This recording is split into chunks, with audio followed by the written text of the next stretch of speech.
Hello there and welcome to You Talking to Me. The International Climate Conference in Paris is nearly over.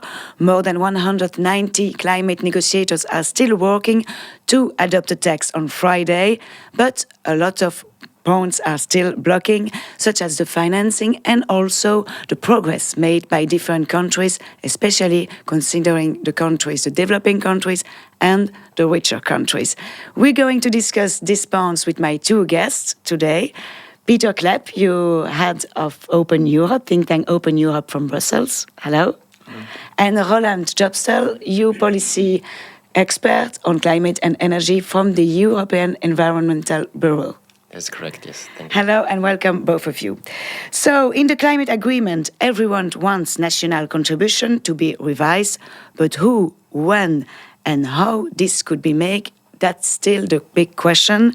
The European Commissioner for Climate Action, Miguel Arias Cañete, even stressed that all countries that can must help, the least advanced ones, but how considering developing countries and richer countries, or for example, developing countries which were considering as developing before, but are able to finance much more than European countries, for example, today.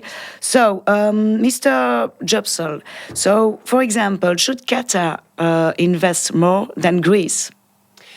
What we see is that we as rich and developed countries have a big responsibility. And this responsibility forces us not just to do more, and to do a lot, but also to provide financing. At the same time, I think what has to be really clear is that those countries who benefit most from the financing will be the poorest country. And this must be a global agreement that we really provide those countries with the technologies, with the innovation, and with the money to move forward. And those countries in between, the emerging countries, some of them are rich, some of them are still poor if you talk to the people on the street. So I think they're the main ingredient for success is to have a real transparency, real accountability, and real fair reporting that everybody knows what's happening. Mm-hmm. And then we can really agree on who's going to have the financial power to contribute. Mm-hmm. Mr. Cleppe, do you also consider that developing countries, richer countries, must help totally the other ones? Well, of course, the world is changing now. Many of these developing countries have become richer. But I think what's really important is to look as a whole to the efficiency of the whole exercise. For example, if you know that there are up to $700 billion in fossil fuel subsidies in the world, then I would suggest if you're looking for to unleash huge sums, why not start there? And also, secondly, there's been a bit of research into what would actually happen if the COP21 promises would actually be kept, and then by the end of the century, according to one of the more skeptical analysts in this field, Björn Lomborg, you would have only maximum 1/5 of a 1/5 of a degree Celsius effect. And a similar conclusion was made by MIT. So perhaps when there's a decision to spend $1 or $2 trillion a year, perhaps it's worth also looking at the actual effect, and perhaps if there wouldn't be any alternative ways to mitigate, to deal with the problems that may arise. Okay, and about the point of the question of loss and damages provisions, so in the final text, the United States also repeated that they don't want to be liable to those countries for compensation. Do you think this should not be in the text also? Well, we're sure loss and damages must be in the text, because loss and damages occur. And obviously, those people in poorest countries have not enough means to tackle those loss and damages. So there must be a collective effort to address this. But what you see, even if you wouldn't have loss and damages covered in the global agreement, you will fight the same fights and loss and damages in the courts.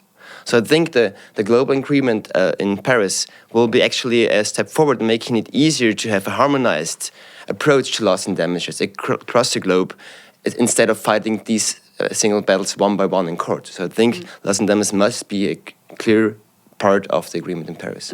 But what about the reason? I mean, the argument that they don't want to be liable for compensation. Well, first of all, it depends indeed about the question whether it's going to be binding or not, of course.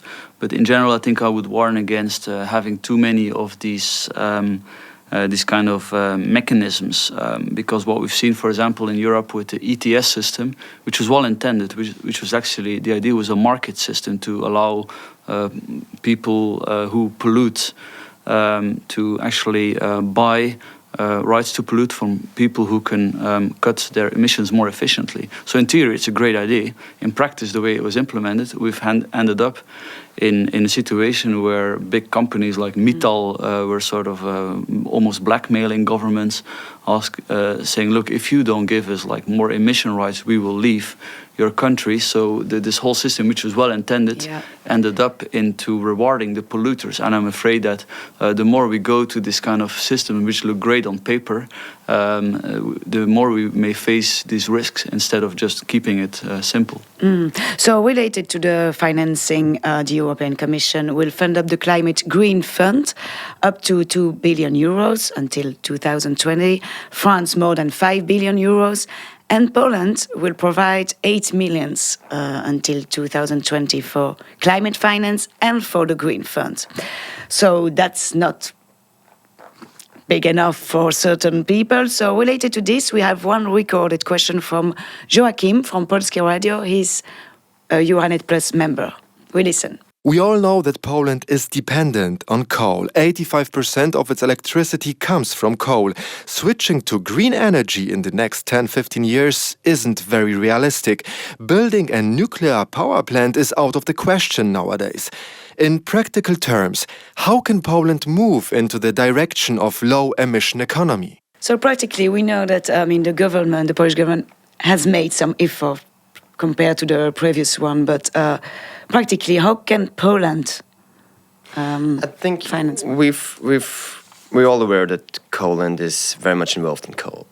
And this is a problem for global climate, but it's much more a problem for the Polish economy and the citizen of Poland. Because the air quality in Poland is so bad because of these very inefficient old coal-fired power plants. And the most cost-effective solution to address this is energy efficiency across the board, from the building sector to the transportation sector, also in industry and producing manufacturing sectors. That is really the point where Poland must move forward. It will take time. Everything takes time, but it especially takes time if you put out the wrong incentives. And that's just what we heard with the ETS. The ETF was supposed to give incentive with a clear carbon price that has a proper value. We're far away from that. And the Polish coal is not struggling because of the carbon price. No, the Polish coal is struggling because it's simply uncompetitive. Russian coal and coal from Brazil is much cheaper than Polish coal. And these kind of fights you can only tackle when you commit to a high-reaching business goal, because then you really start to trigger innovation. And that's something where really the global climate agreement is much more than just a climate agreement. You see those in the SDGs, the Sustainable Development Goals. We face problems in climate change, in loss of biodiversity, in lots of ecosystem services.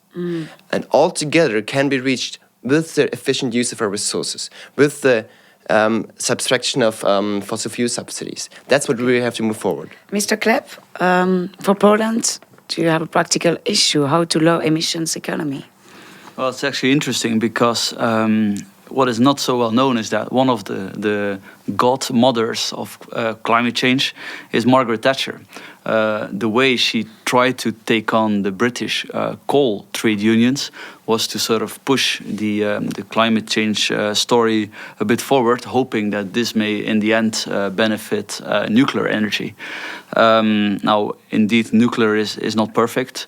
I think most people agree that in terms of emissions, it is a good thing. Of course, there are other issues like storing the waste, but perhaps with new technology we have made some progress as compared to the old days. Of course, a lot of the nuclear energy is also subsidized, is also not entirely market-based, but this is the case for renewables, for almost every energy source.